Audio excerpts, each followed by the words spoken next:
Razones para creer, de Philip Nunn. Dios y la Biblia. Este Dios que esperamos encontrar hoy, ¿es el mismo del que habla la Biblia? Existen diferentes maneras de estudiar este tema. Permíteme comenzar con un ejemplo de la matemática. Cuando se quiere calcular el valor de x en la ecuación 7 más x es igual a 15, nos encontramos con diferentes opciones. Por ejemplo, podemos intentar con x es igual a 1, luego con x es igual a 5 y después con x es igual a 10, descartando las tres porque dan respuestas incorrectas. Seguimos intentando hasta dar finalmente con la respuesta correcta, x es igual a 8. Si prefieres un ejemplo que no tenga que ver con la matemática, imagínate que estás probando una por una muchas llaves diferentes hasta que encuentres la correcta para abrir la puerta principal de tu casa, o que estás escribiendo diferentes contraseñas hasta que encuentres la que te permita el acceso a tu cuenta de correo electrónico. De la misma manera, podríamos probar una por una todas las diferentes filosofías y religiones en búsqueda de la verdadera revelación del Dios creador y personal, hasta encontrar la correcta. Otro método sería partir de la solución propuesta por alguien que ya ha demostrado tener conocimiento de álgebra. En el caso de la revelación de Dios, podrías comenzar con la solución propuesta por alguien que conoces personalmente, cuya vida ha sido transformada por Jesucristo. Si la solución propuesta satisface la ecuación, si la llave abre la puerta o la contraseña te da acceso a tu correo electrónico, entonces has encontrado lo que estabas buscando. Además, si se puede probar que en el caso de la ecuación, de la llave o de la contraseña, no encontramos solamente la solución correcta, sino también la única, entonces no tendremos que buscar más. A continuación, intentaré explicar por qué pienso que el Dios revelado en Jesucristo es tanto la solución correcta como también la única solución. El Dios creador y personal, cuya existencia suponemos, ha decidido revelarse a sí mismo en Jesucristo, y este es el Dios del que leemos en la Biblia. Pero al decir esto, estamos dando un salto grande. Es mejor avanzar a pasos pequeños. Para examinar esta declaración, debemos empezar por considerar la fiabilidad de esa fuente tan importante que es la Biblia. ¿Es fiable la Biblia que tenemos hoy? No hay duda de que el mensaje cristiano, para poder sostenerse, depende completamente de la autenticidad e infalibilidad de la Biblia. La Biblia es vital para entender el mensaje cristiano. Contiene los registros de varios encuentros entre Dios y las personas, mensajes de Dios a través de los profetas y apóstoles, y la revelación suprema de Dios a través de la persona de Jesucristo. ¿Es razonable confiar en estos relatos? ¿Es la Biblia de alguna manera el mensaje de Dios para toda la humanidad? Yo creo que sí lo es. Hay una serie de libros que pueden ayudar a responder en detalle estas y otras preguntas similares, pero aquí me limitaré a responder algunas de las inquietudes más comunes, de manera de poder ayudarte a entender por qué es razonable ponerse del lado de los que confían en la Biblia. Traducciones. A algunos les confunde el hecho de que existan muchas traducciones diferentes de la Biblia. ¿Cuál es la Biblia verdadera? Personalmente me anima el hecho de que existan tantas versiones. En la mayoría de los casos, las distintas traducciones de la Biblia simplemente usan palabras diferentes para decir lo mismo. Sin embargo, cuando una traducción se aparta claramente de todas las demás, existe normalmente una segunda intención. Esta situación es poco común y por lo tanto fácil de identificar y descartar. Yo trabajo en inglés, español y holandés y tengo acceso a una variedad de versiones de la Biblia en cada uno de esos idiomas. Sí, existen algunas diferencias menores, como es común en todo trabajo de traducción, pero estas diferencias no tienen efecto ninguno sobre el mensaje cristiano como tal. Transmisión.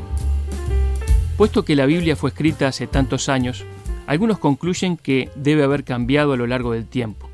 ¿Podemos estar seguros de que lo que tenemos en nuestras manos hoy es lo mismo que fue escrito hace tanto tiempo? Algunos musulmanes, por ejemplo, afirman que la Biblia que tenemos hoy fue modificada después de la muerte del profeta Mahoma en el 632 después de Cristo para borrar su nombre, ya que creen que la Biblia originalmente profetizaba la llegada de su profeta. Pero las Biblias usadas alrededor del mundo antes y después del año 632 son las mismas. Por siglos, las páginas de la Biblia fueron copiadas a mano y pasadas de generación en generación. Los judíos demandaban un estándar muy elevado a sus escribas, contando las palabras y letras para asegurar la precisión de su trabajo.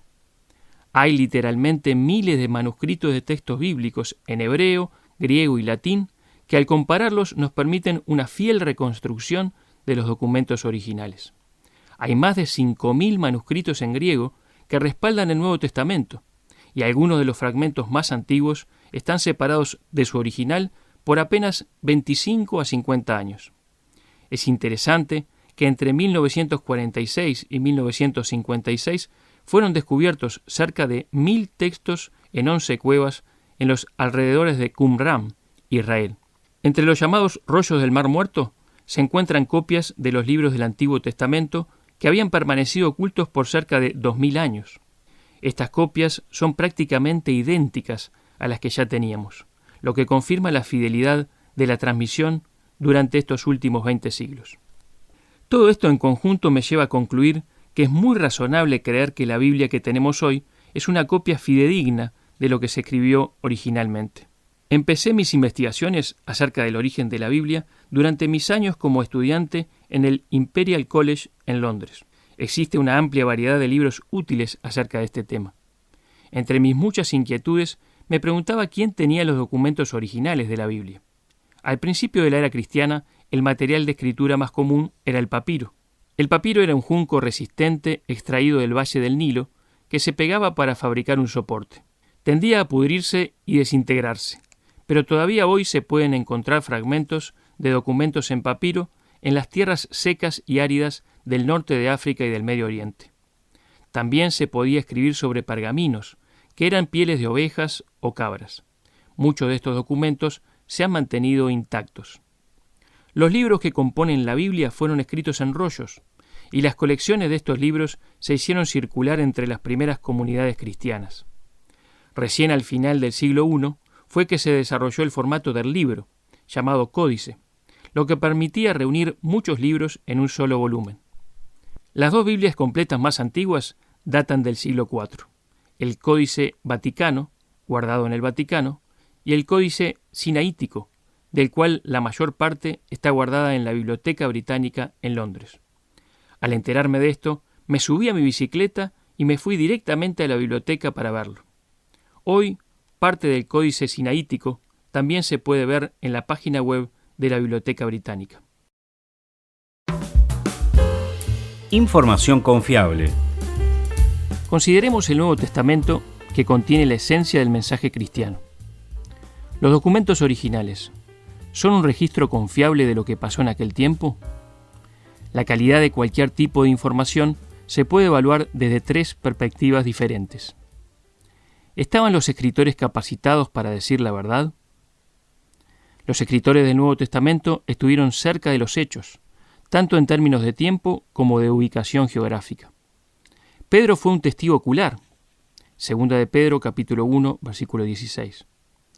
Juan escribió acerca de lo que había visto, oído y palpado, como dicen Primera de Juan, capítulo 1, versículos 1 al 4. Lucas, un médico, hizo una investigación detallada y basó sus escritos en los informes de testigos oculares, como nos dice en Lucas, capítulo 1, versículo 1 al 3. La intención de estos escritores fue permitir a las futuras generaciones leer acerca de la vida y las enseñanzas de Jesucristo con total confianza. ¿Eran los escritores hombres de confianza? Una importante parte de su mensaje fue la de promover un alto estándar moral. La mayoría de los escritores murieron como mártires. Es muy improbable que ellos hubieran estado dispuestos a morir para defender algo que sabían que era mentira. ¿Cómo se comparan sus escritos con fuentes externas? Por ejemplo, el historiador judío Josefo, en su obra Antigüedad de los Judíos, escrita en el año 93 después de Cristo aproximadamente, incluye referencias acerca de Jesús y de los orígenes del cristianismo.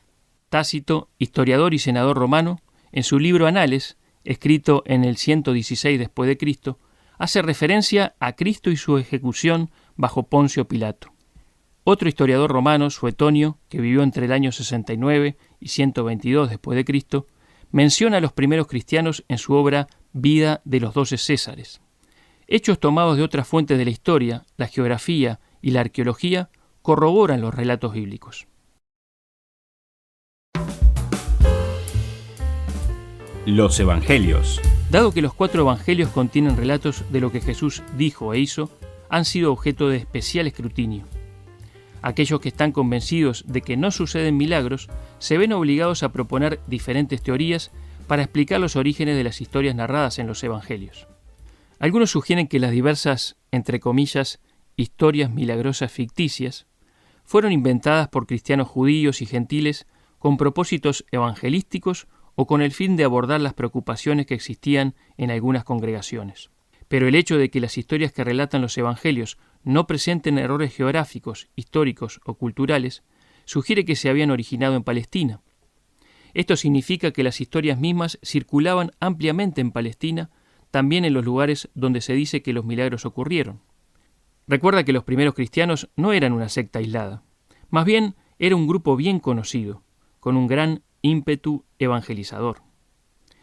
Cualquier relato de milagro ficticio podría verse expuesto fácilmente como falso. Por ejemplo, la historia de la curación pública del ciego Bartimeo debe haber llegado a los oídos de los habitantes de Jericó. La encontramos en Marcos capítulo 10, versículos 46 al 52. La alimentación milagrosa de más de 5.000 personas debe haber sido ampliamente conocida. La leemos en Marcos capítulo 6, versículos 35 al 45. Sin embargo, las historias en los evangelios se cuentan de una manera sencilla y natural, sin temor a que algún lector que hubiese vivido los eventos estuviera en desacuerdo. Por ejemplo, el escritor no desarrolla ningún razonamiento especial para tratar de convencer a los escépticos de que Bartimeo realmente había sido sanado en Jericó. El escritor da por sentado que los habitantes de Jericó estarán de acuerdo con él y confirmarán su historia. ¿Por qué?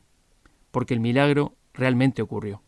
Por lo tanto, en mi opinión, es razonable concluir que los autores de los libros del Nuevo Testamento y de los Evangelios en particular describieron la realidad tal como la vivieron. Su meta fue registrar la historia tal como realmente sucedió. La Biblia, verdad y contradicciones. La siguiente pregunta entonces es, aunque los manuscritos sean genuinos, ¿es verdadero su contenido? ¿Qué hacemos con las contradicciones? Si nos acercamos a la Biblia con el rígido concepto de que no puede existir un Dios creador y personal y de que los milagros son imposibles, entonces necesariamente interpretaremos la Biblia como una mezcla de historia y cuentos de hadas diseñados para enseñar lecciones morales. Esta es una opinión moderna que se origina en la Ilustración. Fíjate que es justamente el concepto de que no pueden ocurrir milagros el que conduce obligadamente a esta conclusión.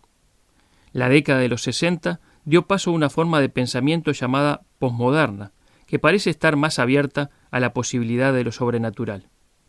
Cerrarse a lo sobrenatural es pretender saber todo acerca del universo.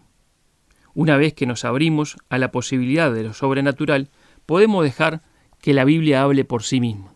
A través de toda la Biblia, Dios se revela progresivamente al permitirnos ver cómo interactúa con diferentes personas, familias y comunidades. A veces he notado que cuando 3 o 4 amigos que han escuchado la misma conferencia, han visto la misma película o han pasado juntos las mismas vacaciones, hablan de lo que experimentaron, cada uno lo hace de una manera diferente.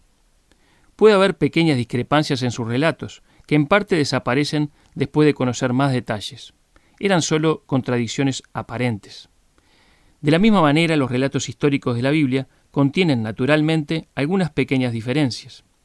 Hay muchos buenos libros que estudian detalladamente estas aparentes discrepancias y son útiles para los que desean llevar a cabo su propia investigación. Después de haber leído varios de estos libros, veo ahora una coherencia muy fuerte y sólida en el mensaje de la Biblia. Esto es particularmente impresionante al considerar el hecho de que la Biblia fue escrita durante un periodo de 1500 años, por más de 40 personas diferentes, incluyendo reyes, pastores, administradores gubernamentales, profetas y sacerdotes. En 3 continentes, Asia, África y Europa. En 3 idiomas, hebreo, arameo y griego. y acerca de un tema tan subjetivo y controversial como es la fe. En mi opinión, esta coherencia confirma la idea de que encontramos algo de Dios en este libro. Inspiración y revelación. ¿Podría ser que las mismas personas hayan convertido la Biblia en un libro divino? ¿Cuál era la intención original de los escritores? Los profetas del Antiguo Testamento muchas veces inician sus mensajes con las palabras «Así ha dicho Jehová el Señor» o «Vino a mí palabra de Jehová diciendo». Pablo aseguró «Lo que os escribo son mandamientos del Señor» en 1 Corintios capítulo 14, versículo 37. Jesús dijo «La palabra que habéis oído no es mía, sino del Padre que me envió» en Juan capítulo 14, versículo 24. ¿Cómo recibieron los oyentes y más tarde los lectores estas palabras? Después de haber oído las palabras escritas por Moisés, el pueblo respondió: «Haremos todas las cosas que Jehová ha dicho y obedeceremos». Éxodo capítulo 24, versículo 7. Pedro, un cercano seguidor de Jesús, escribe que los santos hombres de Dios hablaron siendo inspirados por el Espíritu Santo, en 2 de Pedro capítulo 1, versículos 20 y 21. Encontramos aquí el fenómeno de la inspiración divina. El apóstol Pablo afirmó que toda la Escritura es inspirada por Dios, en 2 de Timoteo capítulo 3, versículos 16 y 17. Las características personales de los diferentes escritores de la Biblia son evidentes en sus escritos individuales, y aún así, el mensaje sigue siendo el mensaje de Dios. Autoridad. Desde el principio las Escrituras fueron destinadas a ser leídas como la palabra de Dios. No es que un grupo oficial de la Iglesia haya decidido escoger lo mejor entre diferentes textos religiosos que tenían disponibles y luego investido de autoridad su selección. Al contrario, la realidad es que numerosos rollos de los libros de la Biblia tuvieron amplia circulación y fueron copiados y aceptados como documentos de autoridad entre las diversas comunidades cristianas. Fue el reconocimiento de la autoridad inherente de estos escritos lo que rigió la compilación de la Biblia, las Sagradas Escrituras, en un proceso que ahora llamamos canonización. Considerando todo esto, llego a la conclusión de que los autores individuales que escribieron la Biblia fueron personas honestas, que usaron diferentes estilos de escritura para registrar algo que habían vivido y que creían real y verdadero. Su intención fue registrar para la posteridad algunas de las singulares intervenciones de Dios en la historia humana. También concluyo que es razonable creer que la Biblia que tengo en mis manos hoy en día es una copia fidedigna de lo que ellos originalmente escribieron. Pero esto no necesariamente implica que la Biblia sea una revelación genuina de Dios. Para esto, como veremos, Jesucristo tiene un papel fundamental.